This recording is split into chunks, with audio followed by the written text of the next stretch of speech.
katabi? Wala akong katabi. Good Friday. Oh,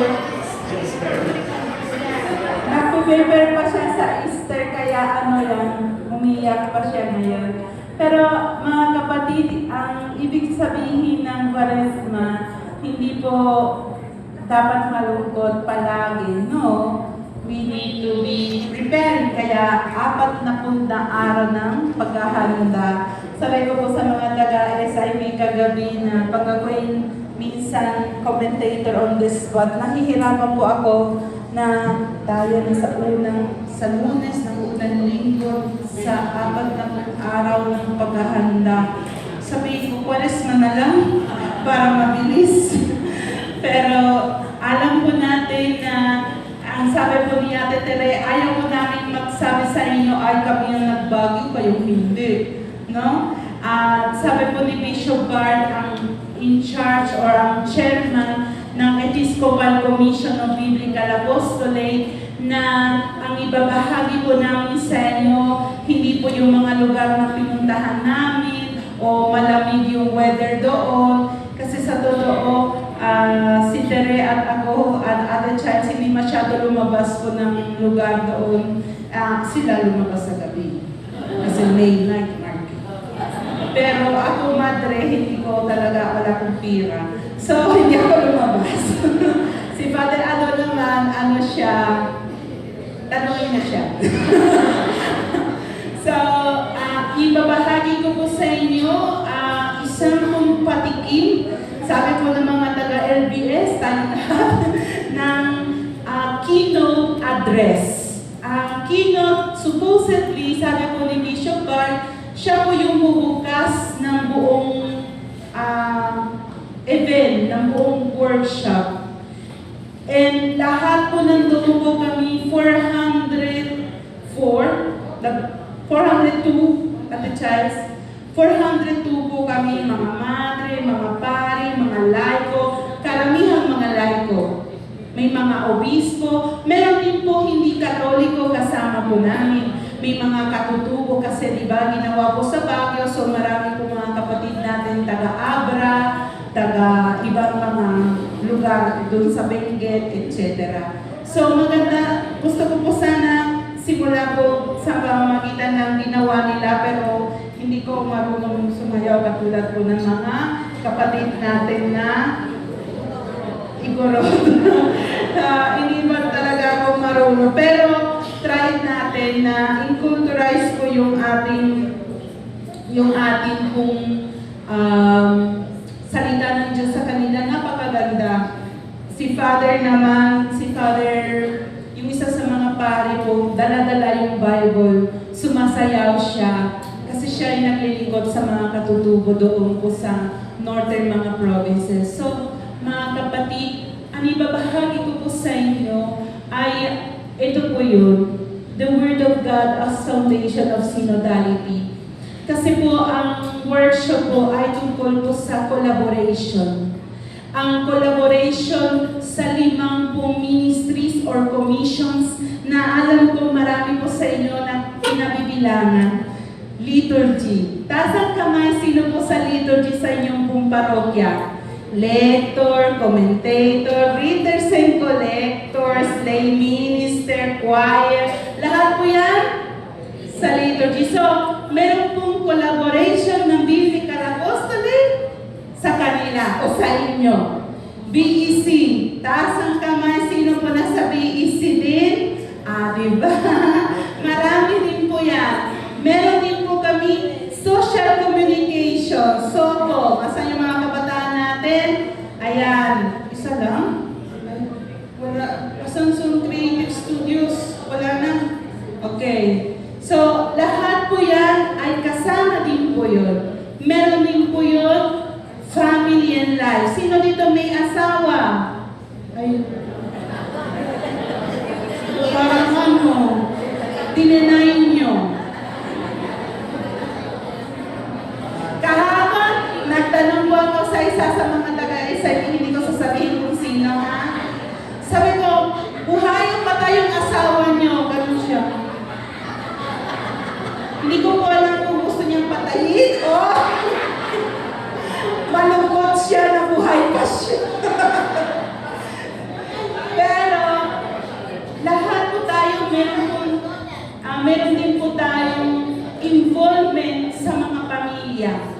Ikalima ay ang catechesis. Kasi pag ang salita ng Diyos ay tinatanggal ko sa catechesis, wala pong laman. Sa mga katekista natin, ayan, marami. Andito po yung mga katekista natin. Very good. Thank you. So, 5 po yung commissions and ministries na kasama sa Biblical Apostolate sa National Bible Workshop. Every 2 years, there is a special team. Ako po sa totoo po mga kapatid, nung nagpaplano po kami ito, meron po kami EXE committee sa Palawan, kaso hindi ako lumangoy. Hindi ko din nakita yung dagat, sa aeroplano lang. Planning ng planning. Sabi po nila, Father Arlo kasi, ang dami mong mga gusto ko namin ipapasok po sa concept ng workshop. And si Bishop Mayugba, ang dati pong chairman ng Episcopal Commission of Biblical Apostolate, sabi niya, sige, ipasok natin yung 5. BEC, SOCO, Liturgy, ano pa po? Family and Life and Catechism. Nasa isip ko, hindi kaya. Ang gulo. Si Sister very negative. Pero hindi ko po sinabi sa kanila. Nasa aking isip, sabi ko, ang gulo, pero kaya pala. Kasi ang salita ng Diyos ay para sa lahat. At mas lalo po namin nakita ang kagandahan ng pagsasama-sama sa pagtatrabaho, sa pagbabahagi ng salita ng Diyos. Kaya gusto ko po na tayo po'y maghanap ng isang Bible text sa ating Biblia. Sa unang sulat ni San Pablo, unang sulat ni San Juan, chapter 1, verse 1 to 4. JC, dito ka parang magpindol-pindol. Nakita ko na naliligalig ang mas. Wala akong ano. Si JC na lang.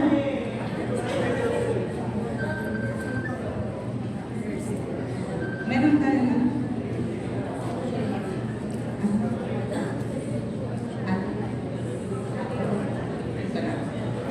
Ayan na?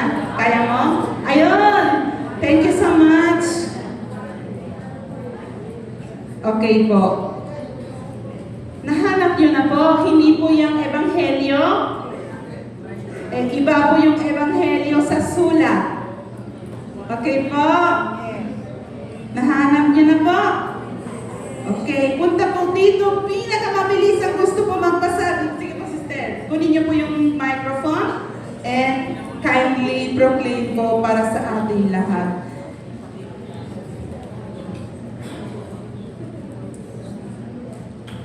Hello, good morning.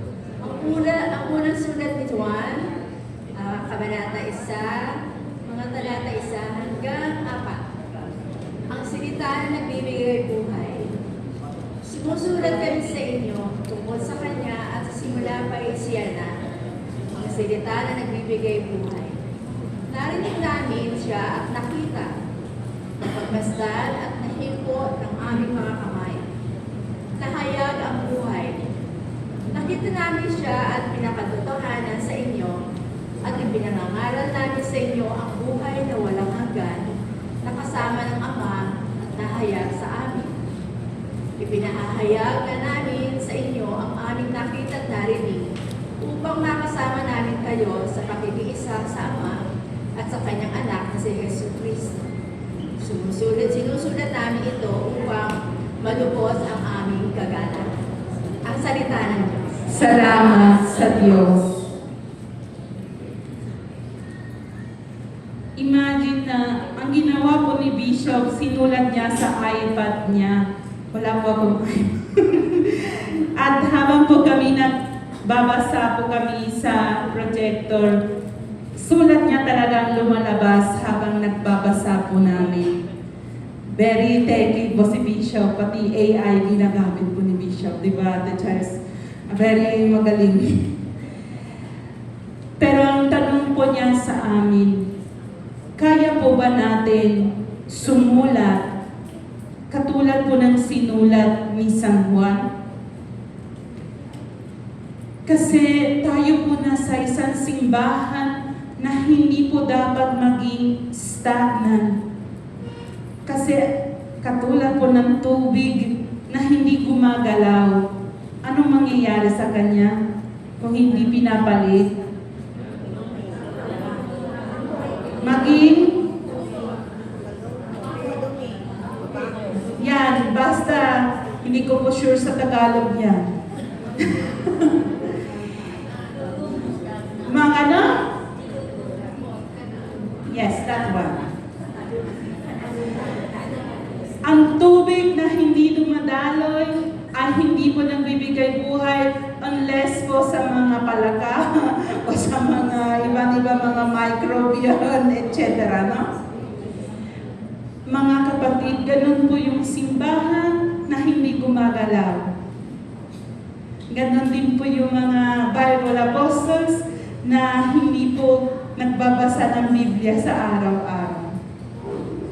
Bible apostle na natutulog, hindi pa siya nagbasa ng Bible. Bible apostle ba siya? Paano po yan sasabihin? Tanungin niyo yung katabi, huwag yung katabi niyo kasi baka nahihiya siya. Sarili natin tatanungin, kahapon, ako po ba ay nagbasa at least the gospel of the day? Sabihin, yes, yung iba tahimik, huwag po kayong mag-alala, I don't want to know. Ayaw ko po malaman. Ang dapat malaman ay bawat isa sa atin. Kung talaga ang salita ng Diyos magiging pundasyon ng buhay natin. Anong sabi dito ni San Pablo? Sumusulat kami sa inyo tungkol sa Kanya na sa simula pa'y siya na ang salita na nagbibigay buhay. Naranasan po natin bilang Biblical Apostle, Bible Apostles, Missionaries, na ang salita ay nagbibigay buhay, yes or no? Yes! And then, ano pong gagawin natin? Siyempre, gusto po natin ibahagi ito.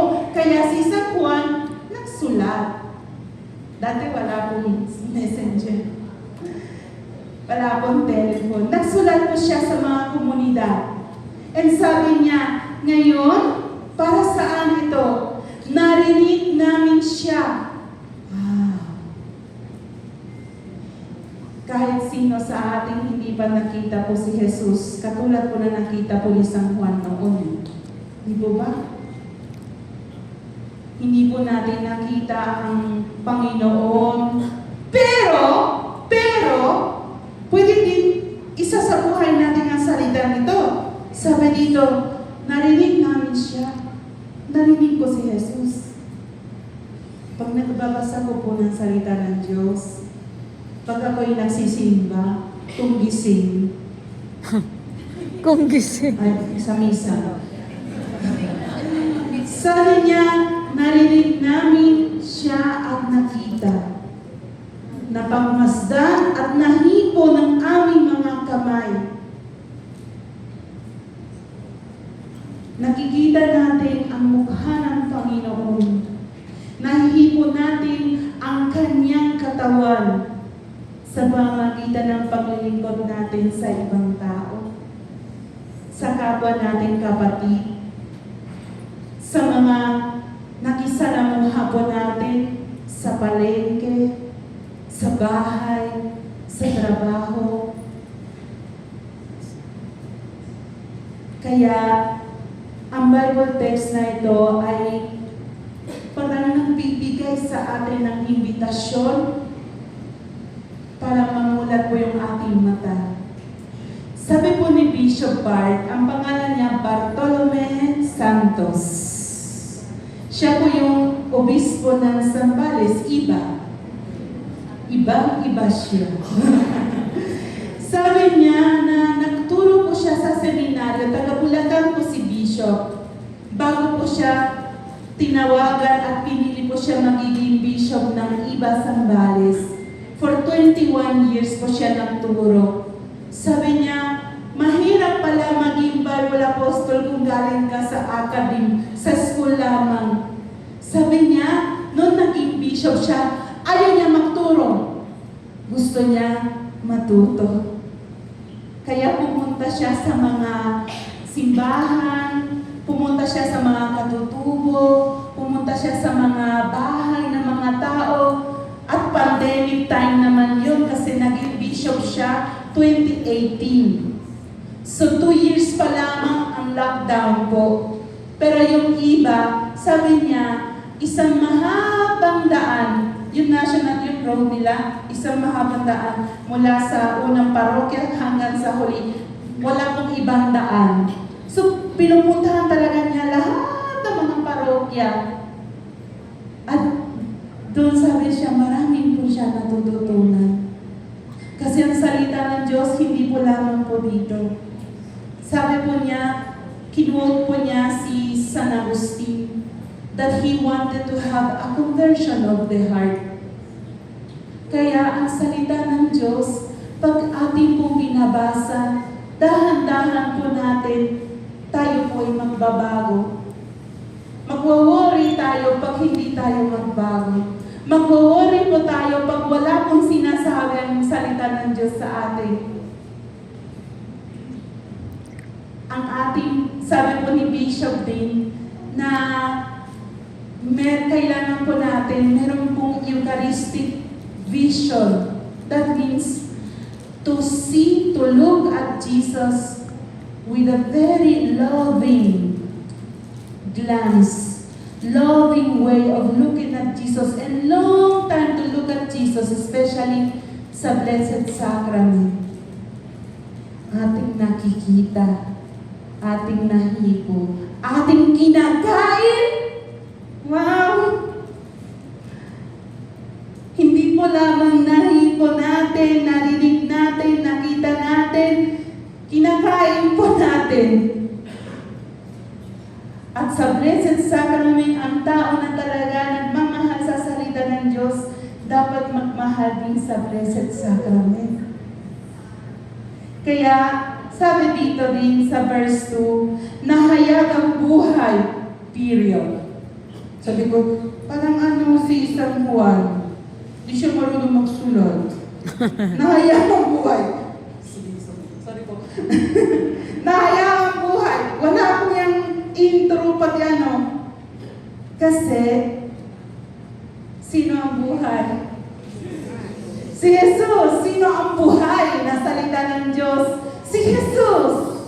Kaya, nahayag ang buhay. Tumingin tayo sa ating likod. Nahayag ba ang buhay sa kanila? Ay, yes? Yes. Ay, wow. O sa tabi nyo, nahayag ba ang buhay? 50-50 pa po siya. So, nahayag ang buhay sa pamamagitan ng salita ng Diyos. At sabi dito, tingnan niyo si San Juan, nakita namin siya at pinatotohanan sa inyo at ipinangangaral namin sa inyo ang buhay na walang hanggang nakasama ng Ama at nahayag sa amin. Ipinahayag nga namin sa inyo ang aming nakita at narinig. Hindi po natin nakahayag sa mga tao ang mga bagay na narinig natin lamang o nasa ulado lamang. Experience. Experience. Hindi lamang encounter. Kasi we can meet Jesus parang once in a lifetime and live of memories. Pero ang invitation po ng Panginoon ay araw-araw kitang mamahalin. Araw-araw kitang iibigin. Araw-araw kitang mamimit. May meeting tayo sa Panginoon. Araw-araw sa Kanyang salita. Kaya, Bible Apostle, kung ang salita ng Diyos ang pundasyon ng iyong buhay, araw-araw po ako ay magbabasa ng salita ng Diyos. Kung magsisimula tayo bukas, March 1, ang Ebanghelyo ni San Marcos, 1 chapter a day. March 16, tapos na tayo. Kung sisimula natin si Propeta Isaías, 66 chapters in 2 months, tapos na tayo. Imagine, sabihin niyo, Sister, paano po yung aklat ng mga awit? Don't you worry, 5 months, tapos ka na. 1 awit a day. 1 at a time. Tanungin yung mga, sabi ko ni Father Ado, mahilig sa kimchi telenovela. Ilang episode sa isang gabi na nanood po yan? Ewan ko sa inyo. So, you see, pag gusto at paghilig ka sa isang bagay, talaga, pagpupursu mo yan. Bible Apostle ako. Kaya, ang salita ng Diyos talaga ang pundasyon ko. Sabi dito sa verse 4, sinusulat namin ito upang malubos ang ating kagalakan. Ang gusto ng Diyos ay tayo'y magalak. Ang gusto ng Diyos ay hindi puro suffering tayo sa buhay natin. Pero siyempre, dinaranas natin ng pagsubok. Today is the last day of February. Sa 28 days ng February, ilang araw po, pwede po pong sabihin, masaya ako. Ganap ang aking pong ginawa. Magalak ako. Kahit pagod sa pangangatawan, sabihin ko, Lord, salamat. Kung gusto ko nating ibang buhay kaysa sa buhay ni Kristo, mahirapan tayo. Kasi walang Kristiyano na walang krus. Kristiyano tayo, lagi may krus. Nakwento ko sa inyo, di ba? Sabi ni Father, pag uwi nyo sa bahay, ikis nyo ang inyong krus. Halikan nyo ang krus nyo. Nung umuwi po si Mister, hinalikan si Mrs. Siya yung krus niya. Nanibagot si Mrs. Sabi niya, aba, ang sweet mo ngayon. Sabi ni Father, ihalikan ko yung krus ko. Maybe your husband is your krus. Maybe your wife. Maybe ang anak mo po. Ang kalusugan mo. Ang pag-aaral mo. Ang utang. Etc. Alam niyo po kung ano po yung nagdadala sa inyo ng hirap. Pero hindi tayo nag-iisa. Kaya, ang tanong next, kasama chair. Ang tanong ko, nag-move po ba tayo? O sa pamamagitan ng salita tayo ay nakukolaborate sa ibang ministry? O syempre, minsan sabihin nyo sa ministry natin, Sister, kasi ayaw nila mag-Bible study. Yung iba, in-invite namin para mag-Bible sharing, ayaw nila. Tapos hindi kami binayagan ni Father. Marami po tayong pwede sabihin na, Sister, hindi talaga. Hindi kami kinoconsider. Marami po kayong pagsubok yan. Maybe we can say and point fingers at si Father, si Education Ministry, si PPC Coordinator, yung mga tao, ang mga kabataan, ang mga matatanda, si Coordinator, si Vice Coordinator, etc. But let us see kung tayo po ay talaga nag-move. Kung talaga tayo po ay Sabi po ni Bishop Bart, are we moving? Para ang simbahan natin ay maging synodal, kasi ang synodality hindi po lamang isang ginawa ng simbahan noong 2021 hanggang 2024. Kundi po ito ay way of life. Imagine nyo na nakita nyo si Sister Laces dito sa inyong harapan, nakahabit, tapos paglabas ng seminaryo, si Sister naka-jacket, naka-pants, red yung hair ko. Sabihin nyo, "Hi Sister, ay kasi ano lang, pang sa loob ng simbahan ako yung madre, sa labas hindi na." No, this is my way of life. This is my way of life. At hindi magbabago kung saan man ako. Siyempre, may nagtatanong, ganun ka natutulog? Siyempre, hindi po. Pero, hindi po pwede tayo na sabihin na pag sa simbahan, ako ay very synodal. O pag kasama yung mga kabarkats ko, I all love ako. Pero pag kasama ko ang mga hindi ko gusto, ang ministry MC. Ano po ministry ng MC? Ministry ng mga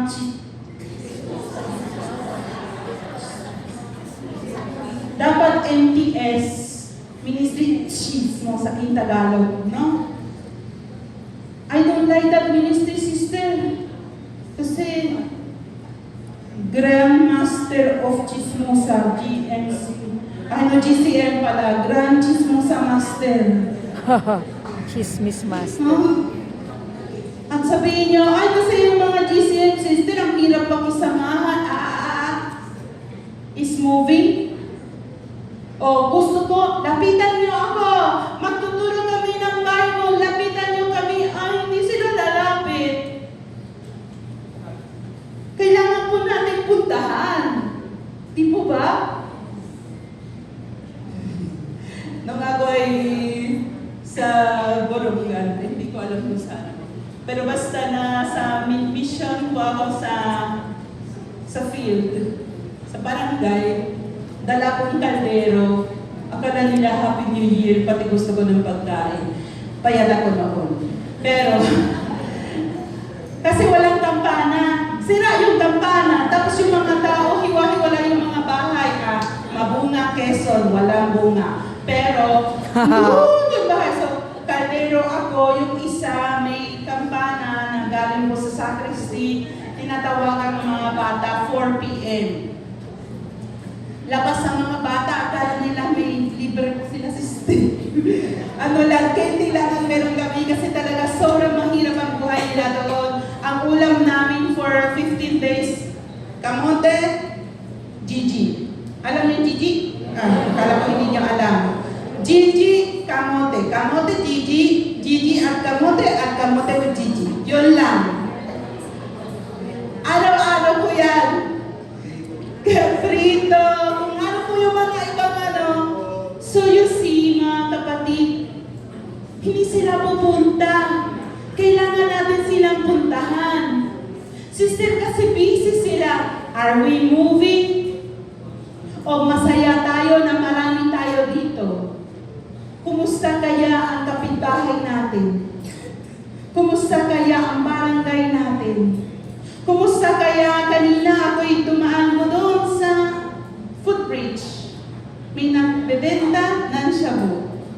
Sa harapan ko, kasama ko po yung isang staff, sabi niya, Sister, wait. Tapos sinamahan niya ako pagbaba po kami kasi nandun po isang babae, dalawang lalaki. Ang pulis nandun sa babae. And you can say, masama tao sila, mga pusher, mga drug dealer. I cannot say that. Kasi I am a Bible apostle. I was sent for them. Susumbong ko sila, yes, I can go. Pero how can I help that family? Ano pong dinala sa kanila sa ganun pong bisyo, kaugalian? I cannot be a judger. I am a Bible apostle. Kaya yung synodality po natin, hindi po lamang para sabihin natin, oh, we are a very synodal church because it's not only in the paper. Mamaya makikita natin. Next. So, ito po yung isang binigay ko sa atin ng CPCP natin. Sulong padayon. Ano po yung salitang padayon? Continue. Anong ating Bisaya. buwan nito? Bisaya. Bisaya ba yun? Sulong. Tagalog. Bisaya din, sulong padayon. Sulong Tagalog, padayong Bisaya. Wow! All over the Philippines. You see, kasi hindi po lamang kami o tayo dito sa Luzon ang magmimisyon. At hindi po tayo magtuturo. Katulad po ni Bishop Bart, tayo din ang matututo ng maraming bagay. Ako pilit na pilit sa dalawang things doon. Ang mga Mindanao people. Oh my God. Kulang po sila sa pari. Dito po sa atin, ang daming pari dito sa Metro Manila natin. Kung hindi ko kukuha po si secretary dito, tawag po sa kabilang simbahan, tawag po sa school, tawag po sa kumbento, sila wala. Nagpunta ako sa Agusan del Norte, sabi ko, kailan darating si Father? Sister, next year. Sa fiesta. Sila lang ang may minister, ang mga katekista, ang MSK ang tawag ko yan. BEC. You see? Yung Bible Apostle sa kanila, per region. Hindi po yung Osamis lang. Kabustang, Sambasuli, Sambuanga, Basilan, basta yung mga island, puro mga laikot, puro katulad po ninyo. Eh tayo minsan, hindi ako pupunta sa formation kasi wala kami masakyan.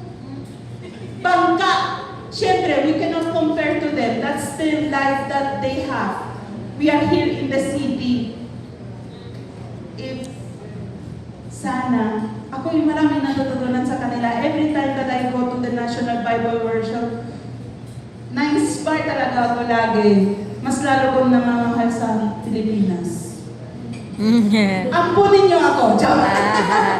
So, at yung mga taga-norte, my God, especially sa Cordillera. Oh my God, kasi sila nagda-translate sa kanilang mga lengguwahe ang Biblia. Sila. Kasi dito barangay nito, isang lengguwahe. Doon sa kabilang barangay, Tawid Ilog, isa pa ng iba. Hindi nang maintindihan. Katulad po ba, sa Sorsogon at sa Legazpi, meron po mga salita na maintindihan, may mga salita na similar, no? So, I always see that the mission is para sa lahat. Hindi lamang dito sa NCR, kasi tayo po yung capital region. Ang mission ay para sa lahat. Next. Kaya, there is a synodal process na gagawin po natin every time na meron po tayong mga encounters. Next. Ang una is dinig tawag. Ito po ay galing po sa kultura po natin mga Pinoy. Meron po tayong una, listening. Makikinig po tayo.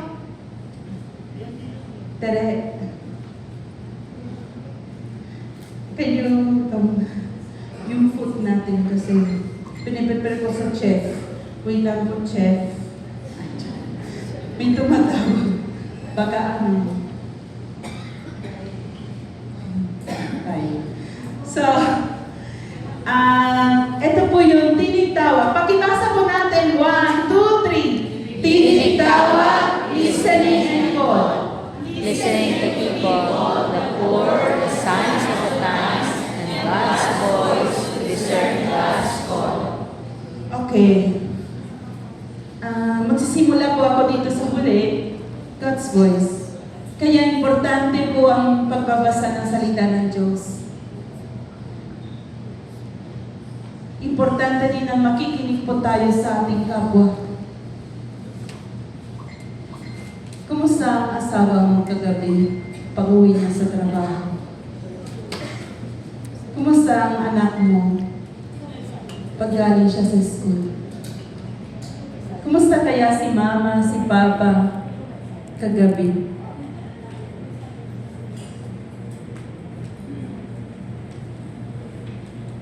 Kumusta kaya yung asawa mo?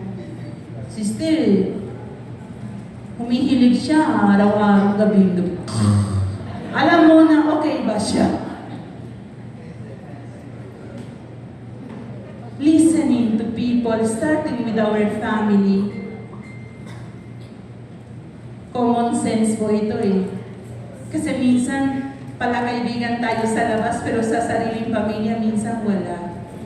Kaya importante, katulad po ng ginagawa ng ibang mga pamilya, magbabahagi din ang salita ng Diyos sa loob ng pamilya. Then, listening to the poor, the signs of the times. Minsan dumalakad ako, lagi ako naglalakad, pero nakikita ko po yung isang bata, ang ulam niya, cheesy. Narinig ko po yung ulam ay mangkwan. Okay naman po yan, pero hindi okay.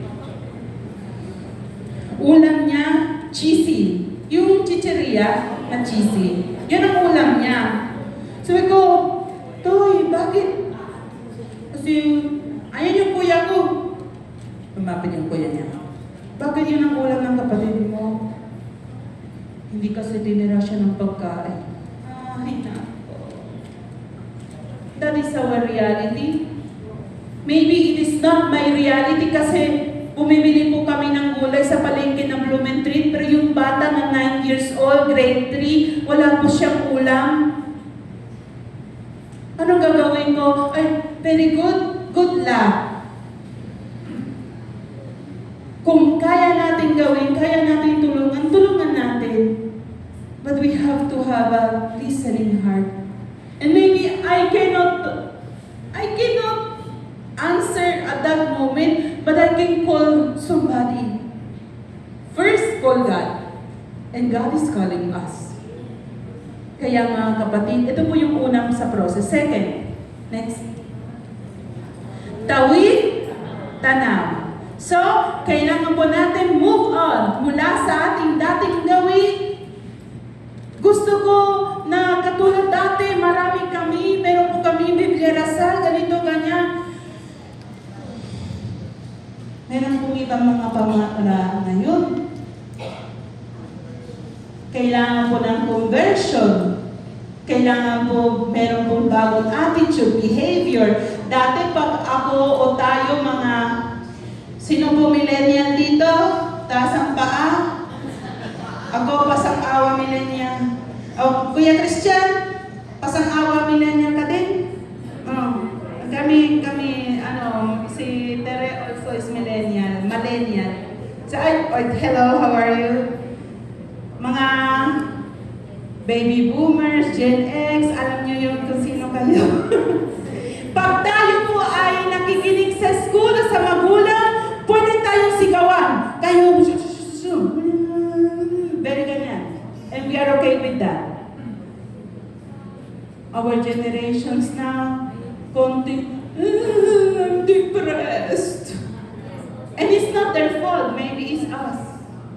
So we have to have new attitudes, new behaviors para sa ating mga kabataan. Hindi para kinukonsente natin sila kasi minsan sobrang maarte. Pero, kailangan natin silang tulungan sa pamamagitan ng pagmamahal, hindi sa pamamagitan ng katarayan. Next, wait lang. And then, tanaw, vision, God's dream for the church. Ano kaya gusto ng Panginoon sa simbahan? Marami tayong Katoliko, pag mahal na araw, tapos magsisimba sila sa Miyerkules ng Abo, o magsisimba sila pagdebosyon sa Mahal na Birhen sa Baclaran o sa Quiapo. Tapos sa Sunday, hindi po nagsisimba, hindi din namumpisal. Ano kaya ang gusto ng Panginoon? Ano kaya ang gusto ng Diyos sa ating lahat? Next.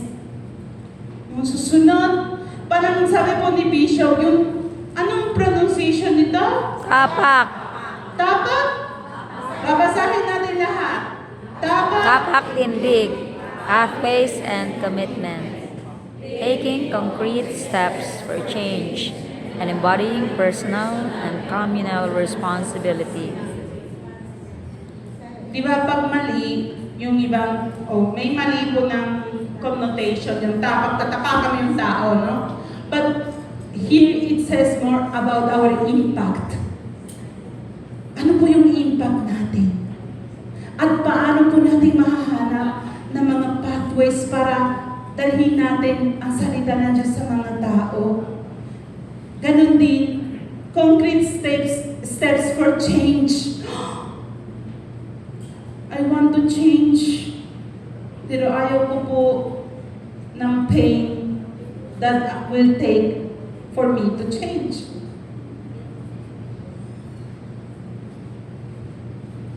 Sabi ng aking kapatid, nag-gym po siya. Sabi ko, wow, may forma ka na. Dati forma mo dito sa building. Ngayon dito, sobrang ano siya, lalaki yan. Pangalan niya, Jorge. Yung pangatlo kong kapatid. Yung pangatlo. Ano po siya, sabi ko, ano nangyari sa'yo? Lumaki ka na. Nag-gym. Sabi ko, wow. Paano na-inspire? Na-inspire ko kasi dati, ayaw ko talaga mag-gym kasi tamad ako. Pero it takes a lot of pain pala. Hindi po madali. Yung sa kalusugan, it takes pain. How much more sa ating espiritu?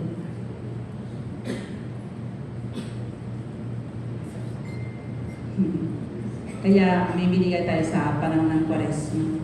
Commitment. Personal and communal responsibility. Yun ang tindig. Paninindigan natin. Paninindigan po natin ang Biblical Apostolate. Minsan, meron po yung sa isang simbahan na gusto ko tanggalin ang Biblical Apostolate kasi wala silang members. Nagpanik, ano gagawin namin? Walang members tayo. Sige, hanap tayo dito doon. Ano naman? Nagtira yung isa. Oo naman siya. Siya yung coordinator, siya yung vice coordinator, siya yung member, siya yung secretary. No? Pero, ano po siya? Nag-persevere po siya. Hanggang ngayon, hindi ko sasabihin kung sino yan. So, you see, paninindigan natin kasi convinced ako na mahalaga ang salita ng Diyos sa buhay ko, sa buhay natin, sa buhay ng aking parokya, kahit wala po akong masyadong support. Di po ba? Paninindigan po natin.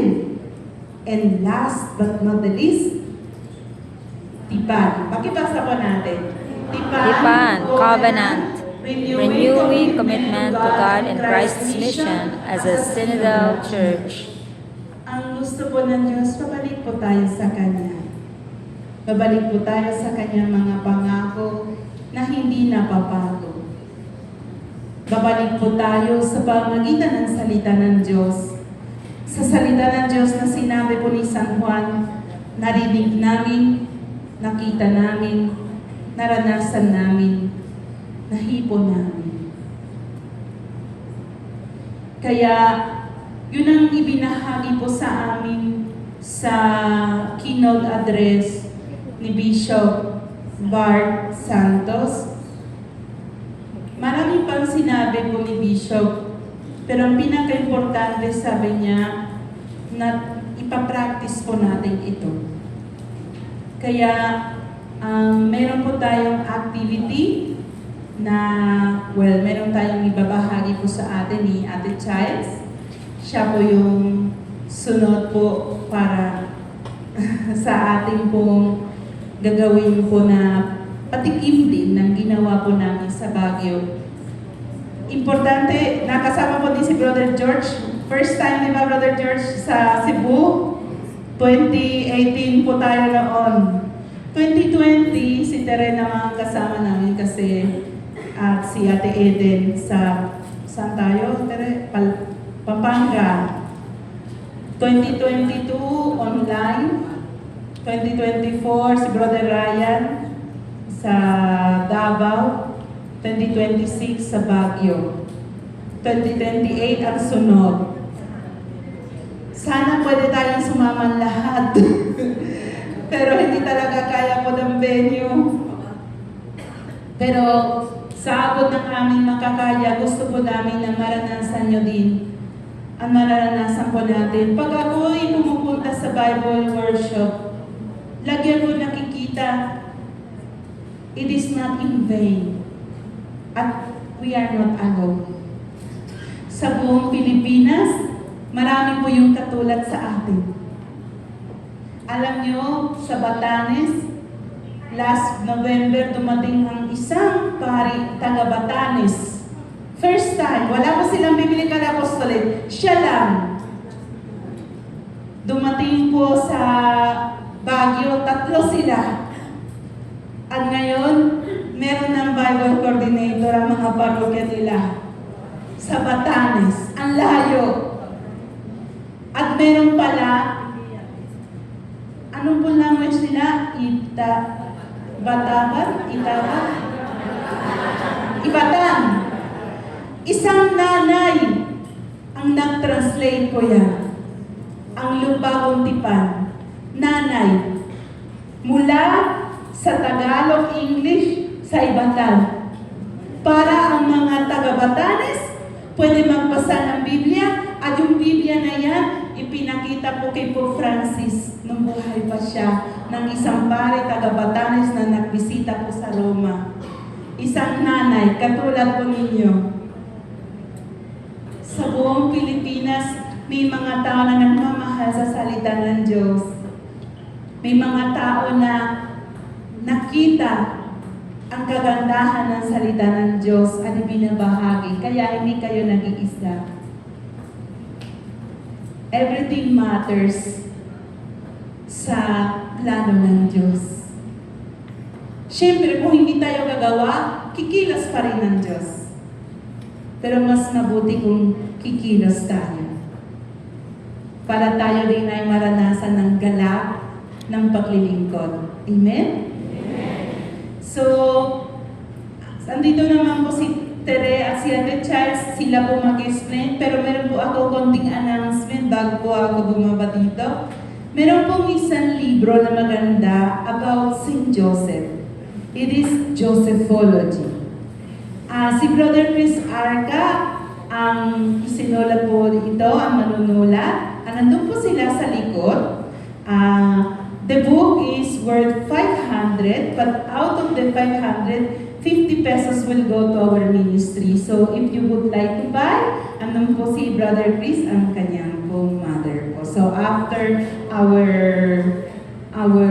presentation, you can please approach them and learn more about the pinaka-magaling na tao sa mundo after Mama Mary and Jesus, si St. Joseph. No? So, ang saya dapat talaga ni Jesus. Yung mama niya, ang galing niya, mabuti, banal. Pati yung papa niya, oh my God, sana all, si St. Joseph, no? So, we will learn more about St. Joseph. We will love more St. Joseph. So, please approach the table o Brother Chris kung gusto niyo pong bumili ng kanilang libro. Sige po. So, now, we will introduce our 2 delegates. Well, the first one, you know, binibag ko kay Ate Chansa, galing siya sa work. Diretso po siya sakay ng bus. Diretso po siya nakikinig sa to. Kape ng kape yun. So, Thank you po Ate Charles for the sacrifice. Thank you for coming with us. So we welcome po Ate Mary Charles Monserrate.